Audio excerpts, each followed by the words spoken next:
ಜಿಪ್ಟೋ order ಮಾಡಿದ್ದೆ, ಬಂದಿದ್ದಾನೆ. ನೋಡೋಣ, ಏನಾದರೂ ಆಟ ಆಡೋಣ ಇವಾಗ.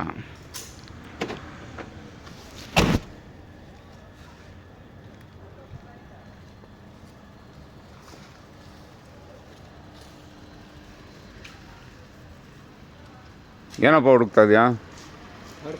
ಹಾಂ, ಥರ್ಡ್ ಫ್ಲೋರ್. ಏನು ಹೆಸರು? ನಿನ್ನ ಹೆಸ್ರೇನು? ವಿನಯ್. ನಿನ್ನ ಹೆಸರು? ವಿನಯ್. ಕನ್ನಡ ಬರುತ್ತಾ ಇಲ್ವ ನಿಮಗೆ? ಹಾಂ, ನಿನ್ನ ಹೆಸ್ರೇನು? ವಿನಯ್. ನನ್ನ ಹೆಸ್ರೇನು?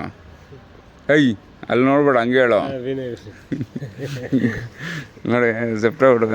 ಏನಪ್ಪ ಊಟ ಮಾಡಿದ್ಯಾ? ಊಟ ಮಾಡಿದ್ಯಾ ಅಲ್ವನಾ? ಅವ್ನು ಕನ್ನಡನೇ ಬರಲ್ಲ ಅನಿಸುತ್ತೆ.